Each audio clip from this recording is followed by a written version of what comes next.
Aloha et bienvenue à votre lecture intuitive du mois de août.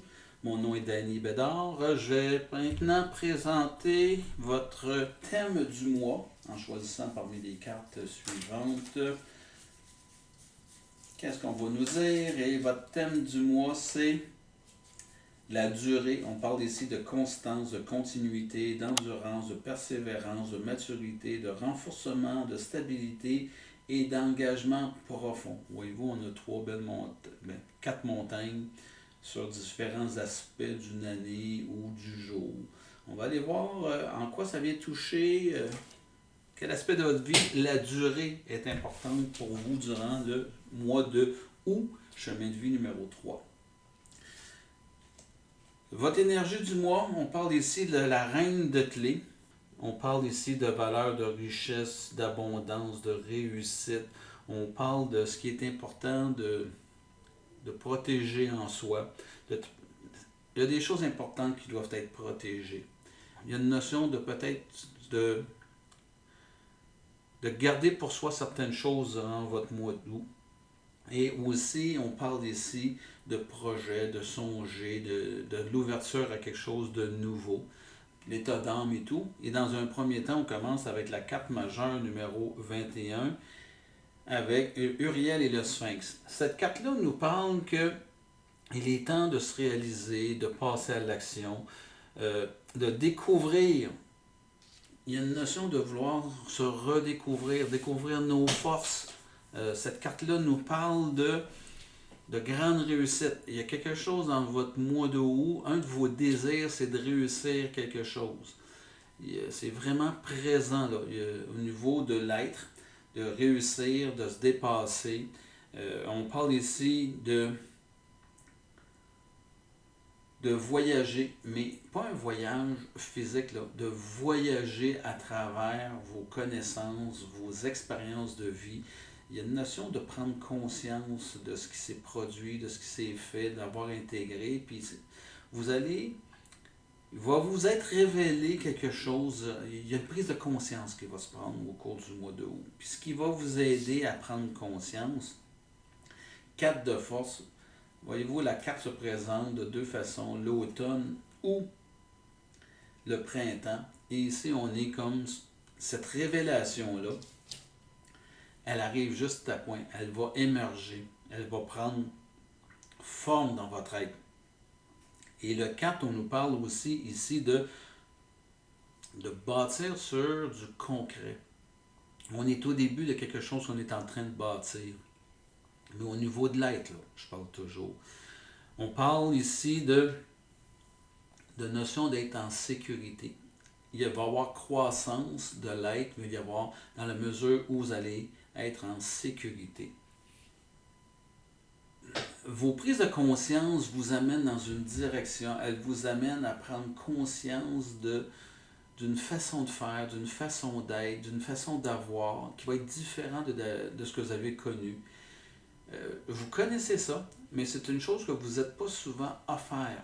Et là, c'est comme si vous étiez à l'écoute de vous-même, puis là, ça crie fort à l'intérieur de vous. Vous devrez suivre cette énergie-là, cette intuition-là qui gronde à l'intérieur de vous. Et votre défi, ça sera le carte majeure numéro 8, l'archange Raphaël. Excusez, je vais la monter de même. Et l'archange Raphaël nous parle encore ici, ça nous parle de réussite. Est-ce que votre défi sera de reconnaître la réussite quand elle va se présenter? Il y a une prise de conscience, comme je vous ai dit, qui se présente, mais est-ce qu'on va être capable, est-ce qu'on a la capacité d'y croire? Est-ce qu'on a la capacité de dire, c'est à moi tout ça, je suis rendu là, syndrome de l'imposteur. J'ai l'impression que ça sera votre défi au niveau de ce que vous allez découvrir au cours de votre mois de août. Puis on va aller voir si dans l'être, si ça va aller se placer au niveau de la vie amoureuse, au niveau du travail. On va aller chercher un petit peu plus d'explications. Donc, dans vos désirs, vous désirez le Messie sert l'humanité avec humilité puis la pardon. On croit exagérément que vous êtes la seule personne capable d'assurer la réussite d'une cause. Donc, personnellement, est-ce que tu sais, cette notion-là qu'on dit on n'est jamais mieux servi que par soi-même, c'est ce que j'entends. Faire confiance, aller demander de l'aide, accepter d'avoir de l'aide, ça va être très, très, très important. Euh, cette notion-là de faire confiance aux autres, vous êtes une personne qui a extrêmement confiance en vous, chemin de vie numéro 3, mais là, on est comme dans un concept de dire à 2, ça va bien. À 3, il y a comme un joueur de trop, mais ce joueur de trop-là, il est nécessaire. Parce qu'après ça, viendra un 4. Et le 4, ça sera une très bonne base. Et là, on est dans une transition. C'est ce que cette carte-là me dit. Donc, on est dans une transition pour pouvoir placer quelque chose éventuellement au niveau de l'être. Et c'est un passage obligé. C'est ce qui va faire que c'est peut-être un peu difficile pour vous. On est au printemps. Et là, tu sais, mais ça va être quoi la récolte que je vais avoir? Est-ce que il n'y a pas des intempéries qui vont se présenter qui fait que ça pourrait nuire à ma récolte? Trop de mental, c'est ce que j'entends. Beaucoup trop de mental. Ça fleurit, les champs sont beaux, la récolte va être bonne. Pouvez-vous avoir foi à ce que vous faites? Et victime, on dit ici, ça vous empêche de tomber dans le rôle de victime ou de victimiser les autres. Pardon, vous jouez à la victime afin de recevoir un feedback positif sous forme de pitié, incapable de maintenir des limites personnelles. Je vais y aller avec la phase d'ombre. Si vous n'êtes pas capable de demander de l'aide, d'accepter de l'aide, on va vous entendre vous plaindre que vous avez toujours trop de travail, puis ça tombe tout sur vous, puis vous êtes fatigué, tanné ou quoi que ce soit. C'est un rôle de victime. Bien même que vous réussissez à tout faire, bien même que vous êtes le seul à pouvoir livrer la marchandise selon vos standards de réussite et de perfection, mais de mettre la barre aussi haut, allez voir, est-ce que ça vous permet ou ça vous empêche de pouvoir récolter? Est-ce que pleinement, est-ce que votre récolte, au lieu de la savourer, l'abondance au lieu de la savourer, on est au contraire en train de dire, ben, il n'y a pas de plaisir parce qu'il y a eu trop eu de travail, j'ai travaillé trop fort pour obtenir. Puis là, je parle vraiment au niveau de la vie spirituelle. Tu sais, être heureux dans la vie, c'est à quel prix vous le faites. Puis ce qui va vous aider à surmonter votre défi. On dit un ange, être quelqu'un dans le besoin sans rien entendre en retour. Et là, je vais vous parler vraiment à ce niveau-ci des attentes par rapport aux autres. Est-ce que j'en exige beaucoup des autres? Et si je suis une personne qui est exigeante, retournez le miroir vers vous, puis regardez à quel point vous êtes tout sauf un ange pour vous. Vous êtes tout sauf une personne bienveillante pour vous parce que vous êtes une personne qui vous en exigez énormément. Et probablement vous en exigez plus de vous que vous pouvez en exiger de vos collègues, de vos enfants, de votre conjoint, de votre conjointe. Est-ce que vous pouvez faire les choses sans aucune attente? Accepter de déléguer et accepter que les choses soient faites différentes de moi. Est-ce qu'il y a mort d'homme si ça ne se fait pas de la même façon, exactement au même rythme et de la même manière? Il y a vraiment quelque chose au niveau de l'être qui va avoir un lâcher-prise à faire à ce niveau-là. C'est important. Je vais aller chercher une carte supplémentaire. Et ici, on nous sort l'argent. On parlait d'abondance, reine de clé. Moi, ce que je vois dans l'argent, est-ce que l'argent prend trop de place? Puis là, je vais changer le terme d'argent par la réussite.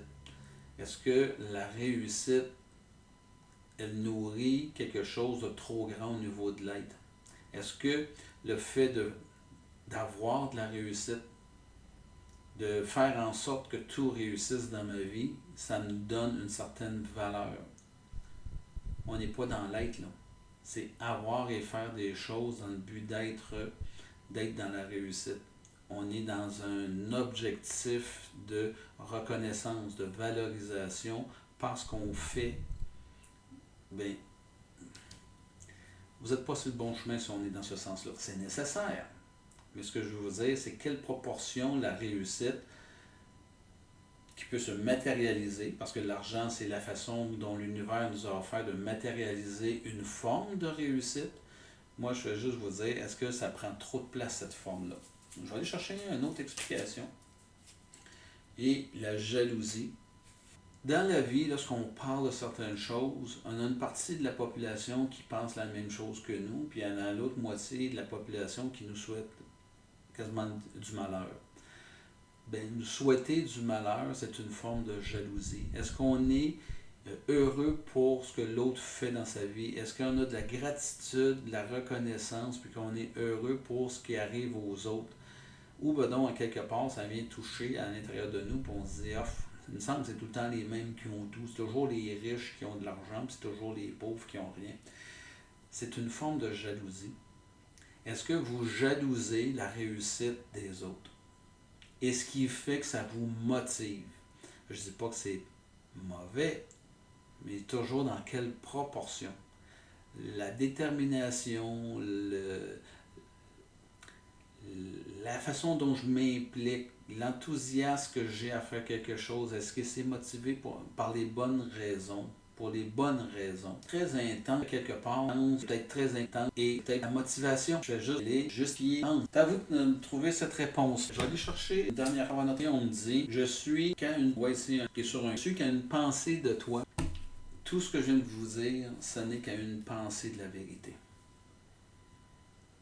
Il y a une part de vérité dans ce que je viens de vous dire, dans cette façon peut-être d'exagérer l'ambition que vous mettez dans la façon de vous vivre, la façon de vous accomplir, dans la façon de relever des défis. Il y a une notion de ça se peut-tu que ça déborde, c'est un peu plus grand que nature. Puis c'est motivé peut-être pas nécessairement par le désir d'être, mais un désir d'accomplissement, un désir de dépassement qui dépasse légèrement, ou pour certains, beaucoup, la notion d'être en équilibre dans la vie. Allons voir dans votre relation amoureuse, chemin de vie numéro 3. On parle du scribe. Ce que je veux peut-être vous rajouter à ce niveau-là, c'est que chemin de vie numéro 3, il y a toute la notion de se faire voir, de ne pas passer inaperçu, d'être l'art à la vie, d'enfin réussir. C'est très, très, très lié la notion de la réussite au chemin de vie numéro 3, de ne pas passer inaperçu dans la vie. Et j'ai une dernière carte, on va regarder ça ensemble. Dans votre vie amoureuse, donc j'arrive avec un 12, le scribe. 12 cartes majeures qui nous dit que il est temps de changer. Vous avez quelqu'un qui répète, qui retranscrit des... Vous avez que vous répétez. J'en trouve pas. Vous avez adopté pas votre... Et là, on est en train de vous dire, ça vous tente d'écrire de la vivre telle que vous devez, vous souhaitez la vie. Est-ce que ça nous parle de développer de nouveaux... Ça nous parle de nouveau y aller lentement. Tu sais, transcrire comme faire coller. Fait qu'on parle de nouveau. Si vous êtes dans une relation, une nouvelle relation, d'écrire quelque chose, c'est une relation, une nouvelle relation. Parle d'être authentique, de libérer de vos attaques vieilles, de ce que vous avez dit. Donc, faire du renouveau pattern. Vous êtes en relation, vous n'êtes pas heureux. Si votre couple ne répond pas à tel que vous aimeriez, relire votre livre de dans votre relation. Que c'est résumé de ce que est lecture, responsabilité, vous investissez à la hauteur. Si je nourris pas le couple, si j'entretiens pas le genre de couple, sûrement un manque de raison. Quel est votre travail, croissance, compte? Est-ce que le couple a eu droit à sa part d'importance dans votre vie? J'entends beaucoup dans cette lecture-là que ça a été négligé. L'amour était tout simplement quelque chose à atteindre. C'est pas un objectif à atteindre, c'est un renouveau quotidien. Et ce qui va vous aider à renouer le quotidien, ici on parle du 2 de rose, messager ailé, on voit une table, il y a sûrement eu quelque chose parce qu'on voit des tasses, il y a eu coup de vent, chicane. On a ici un archange qui donne dans une colombe un message, un aigle un message. Euh, on parle ici de communication. On parle de communication bienveillante, vous avec vous. C'est pour ça qu'on vous envoie des messages. Mais faire une introspection sur votre couple, ce que vous désirez de la vie dans votre couple. Si vous êtes dans un célibataire, ben faites une introspection sur ce que vous désirez. Parce que présentement, il y a une notion de dire que pour plusieurs, c'est une lecture générale, pour plusieurs chemins de vie, numéro 3, le couple ne répond pas à mes attentes, à mes aspirations. Je suis renversé. Et maintenant, si vous voulez reconstruire ou construire sur quelque chose ou raviver votre flamme dans votre couple, il faudrait peut-être regarder à réécrire le prochain chapitre. Pas rester dans le pattern puis rouler dans le quotidien, métro, boulot, dodo. Il va peut-être falloir sortir puis ravigoter le couple. Et lorsque j'arrive sur la fin, la fin, le défi, ok, 8 de rose, communauté. Et le 8 de rose, je parle ici de communication, d'ouverture. Tu sais, avec les amis, dans appelons ça, d'un souper de gars, souper de filles, et il y a des choses qui se disent là, qui se disent uniquement dans le souper. Puis ce qui se dit dans le souper, reste dans le souper. Mais je pense que vous avez besoin de vraiment, votre défi, c'est de vous asseoir et avoir un vrai échange avec votre conjoint, votre conjointe. Si vous êtes célibataire, il y a vraiment une introspection à aller voir les chapitres de votre vie, allez voir jusqu'à quel point la manière que vous êtes investi dans votre couple, puis soyez célibataire ou en couple, la manière que vous êtes investi, jusqu'à quel point ça alimente positivement la croissance de votre couple, jusqu'à quel point ça maintient le feu dans le foyer du couple. On va aller voir qu'est-ce qu'on peut nous dire de plus comme information. Et la première que je vous sors, prince. On dit part de lumière, charme romantique et aptitude à gouverner.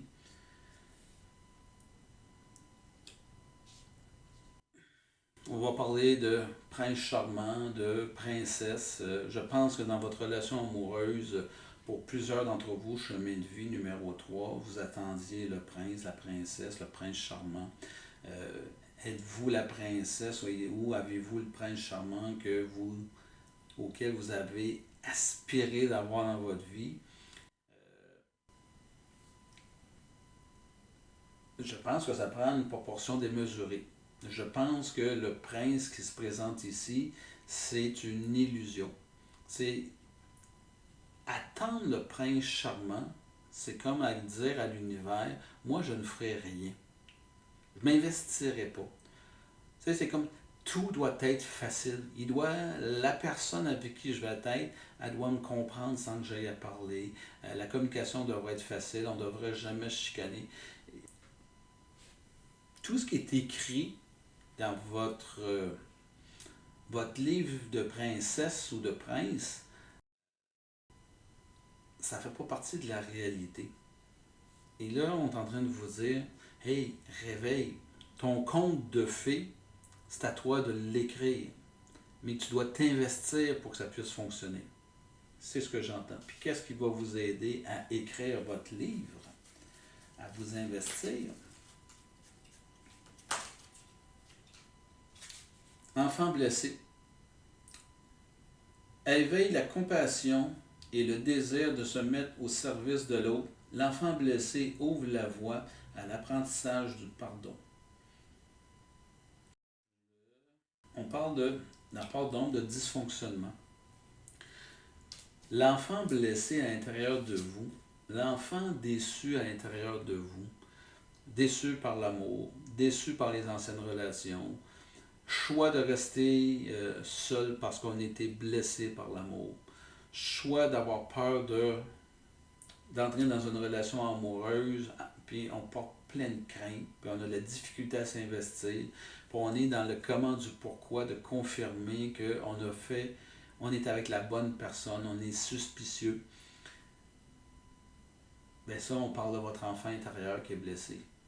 Tout ce que je viens de vous dire, si ça vous parle, bien ça vous parle uniquement de ce que vous portez comme peur.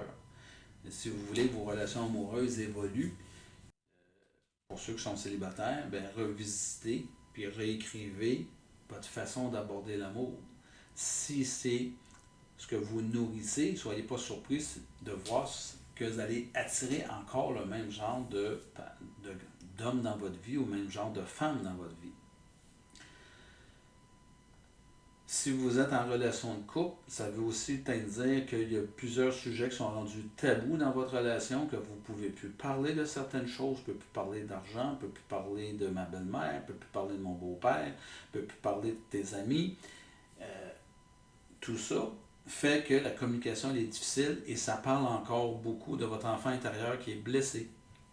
Et votre défi, donc on disait 8 de rose, la communauté, votre capacité à vous livrer, à vous révéler. Je rajoute l'alchimisme, transformation des buts et des motifs de base en pure sagesse. C'est à vous de transformer la réalité, vos rêves, en réalité. Vous aviez des attentes, vous aviez des rêves. Vous avez fait quoi pour que ça se réalise? Quel était votre investissement? Qu'est-ce que vous avez écrit dans votre livre de vie pour que ça puisse se réaliser? L'enfant blessé, est-ce qu'il a eu peur toute sa vie qui fait qu'on n'a jamais été capable de transformer nos peurs en désir? Nos peurs nous empêchaient de pouvoir toucher et combler nos besoins. La peur a continué à nourrir les besoins non comblés. J'espère que vous comprenez ce que je veux dire. On va aller chercher une explication complémentaire à ça. Discussion. Vous êtes en couple, il va falloir parler. Mais là, on voit deux femmes. Il va falloir vous parler. Visiter votre livre de vie. Allez visiter une belle introspection. Là, je vais faire de la publicité pour ce que je suis. Si vous avez de la difficulté à aller voir votre livre de vie, à voir vos patterns, je suis thérapeute, venez me voir. On va aller visiter ensemble peut-être des choses que vous ne soupçonnez même pas de votre propre histoire. Et ça va être justement vous être mis en évidence. Puis à partir de là, on sera capable de changer quelque chose dans votre vie. Parce que la première chose qu'il faut faire, c'est de prendre conscience de ce qu'on porte. Si vous n'êtes même pas conscient de ce que vous portez, comment voulez-vous qu'on puisse le changer? Si je vous dis que vous êtes une personne soupe au lait, puis vous l'ignorez, et ma définition de soupe au lait, si je vous la définis, puis vous dites oui, ça a du sens, je suis une personne soupe au lait, mais à partir de ce moment-ci, qu'est-ce qu'on fait avec votre vie qui a été imprégnée d'un comportement de soupe au lait? C'est pas bien, c'est pas mal. C'est la façon dont mon enfant blessé a compris et a choisi de vivre pour pouvoir survivre.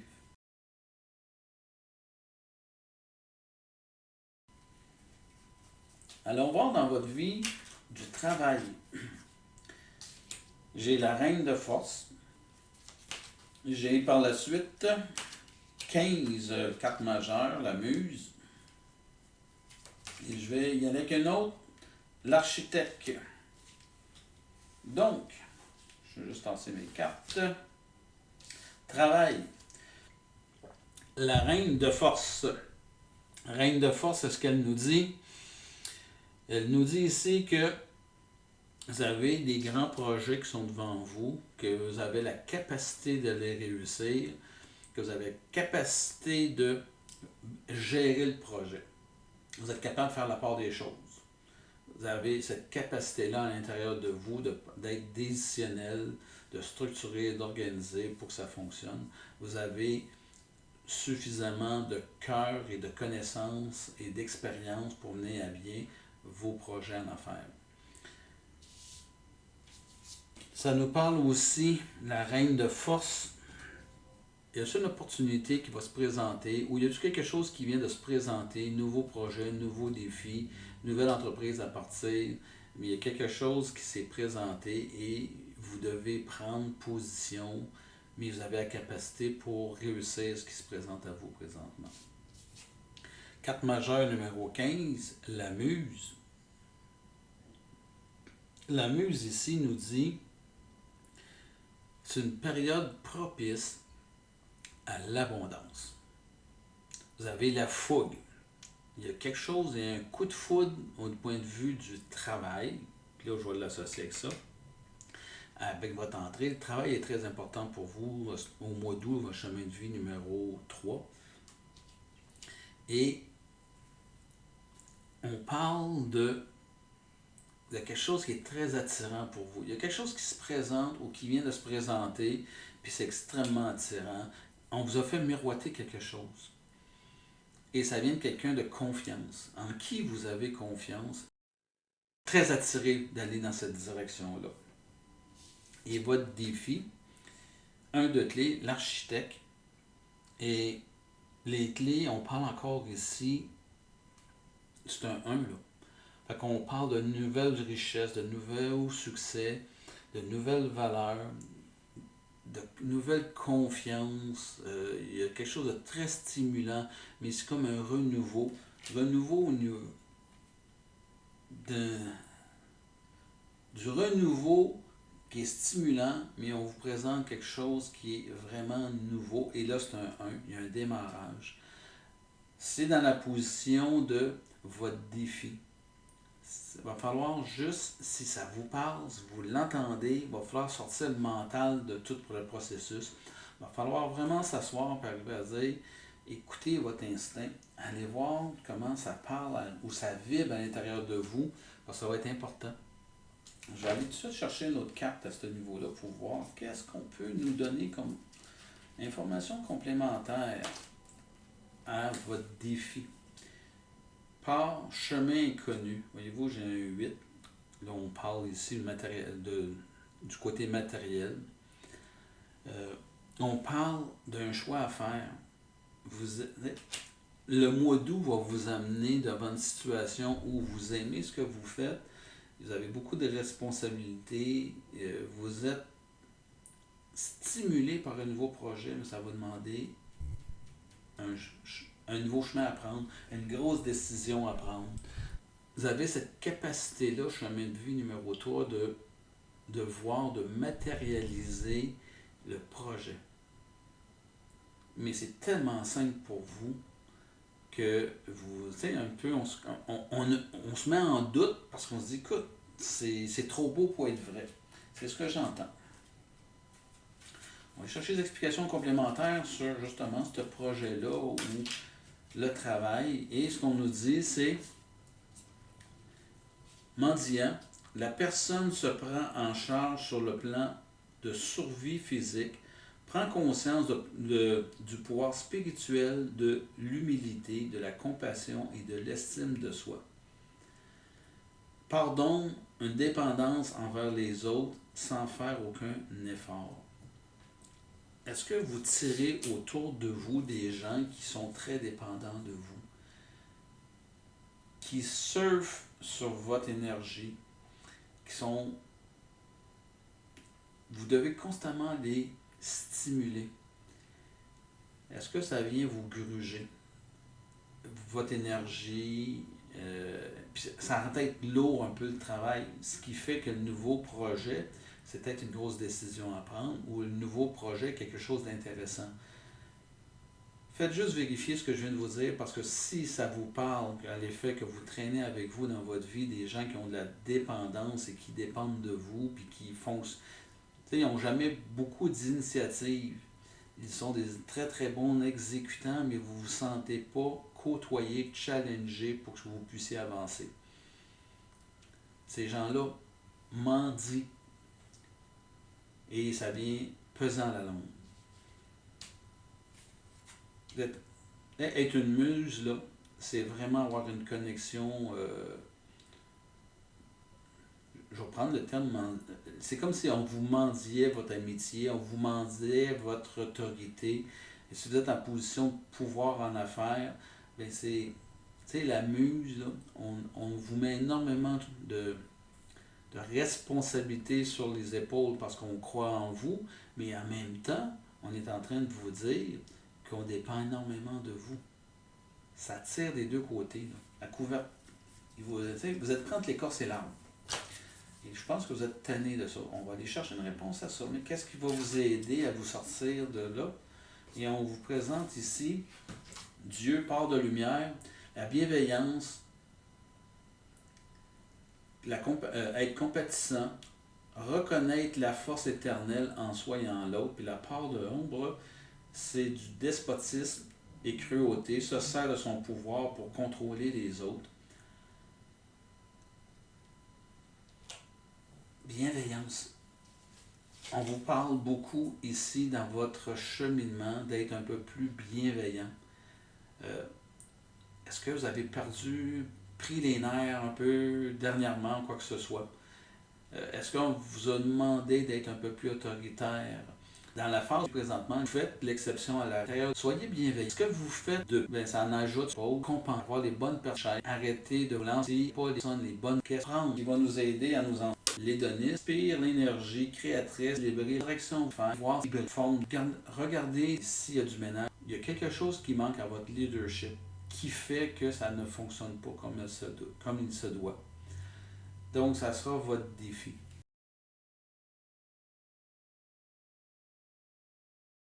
Fin de mois, 4 heures et 8 de force. Je disais précédemment, la 8 de force, elle est sortie dans tous les tirages de mois-ci.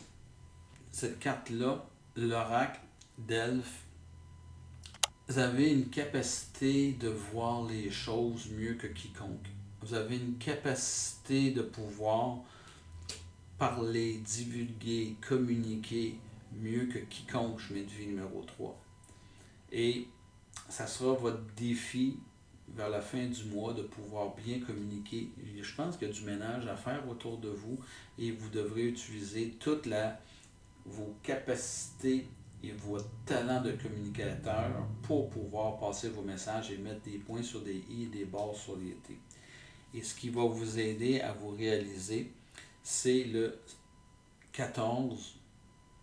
Donc, on vous parle ici d'initiation au conte de Saint-Germain. Et le 14, c'est on vous invite à la transformation, de vous réapproprier votre pouvoir.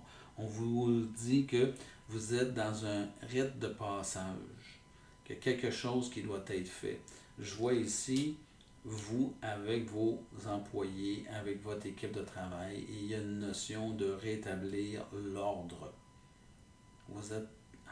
Si vous êtes une personne en position de pouvoir, mais c'est pas de l'autoritarisme, c'est de remettre de l'autorité, que chacun fasse ce qu'il a à faire. On vous dit ici que vous avez une capacité d'impacter les gens, et si ça c'est beaucoup trop, allez chercher de l'aide. Vous avez besoin de coach, d'être coaché. Et votre défi, 8 de force, l'Éclair. Bien, on va vous demander, voyez-vous, je voyais bien là, le sol est complètement gorgé d'eau, vous n'êtes plus capable d'en prendre. Il y a une notion d'écœurantite aiguë. Vous n'êtes plus capable d'en prendre. L'électrochoc va passer. Il y a vraiment quelque chose, vous devez vraiment prendre action, c'est ce que je veux dire. 8, ça va aussi nous parler de justice, de vérifier vos papiers, remettre de droit, c'est rester, sauver. Et je vous sors là, vous allez avoir, vous êtes comme dans une situation, vous allez avoir de quoi, qu'est-ce que vous personnel, semble que comment faire les choses, parler bienveillant. Oui, vous avez du ménage à faire, vraiment, vous avez des principes de base, mais vous devez, je termine une dent, sort un, qui est heureux, vous êtes capable que sans pas qu'il soit facile, vraiment des situations, ça l'a assez jusqu'à côté, même l'excès, stress, charge trop longtemps, faites de l'extend vous avez une nouvelle, ce que vous désirez, une nouvelle, vous décidez. Tu sais, comme je vous dirais, c'est que votre lettre est écrite depuis plusieurs années ou vous attendez une lettre, qu'on chose, faire changer ou bedon, né de. Sur ça finit ma lecture du mois de août pour les chemins de vie numéro 3. Sachez que je fais des lectures individuelles, comme on vient de faire, donc j'enregistre, je vous les retourne. On peut les faire en visioconférence, donc on est dans l'interaction, j'enregistre lorsque je fais ma lecture. Vous voulez, je suis sur Facebook, sur Samuel Lecture Intuitive, TikTok et sur YouTube sur le 23 de chaque mois, mes lectures intuitives du mois suivant sont disponibles. Donc, je vous dis bon mois d'août et on se voit le 23 août pour vos lectures intuitives.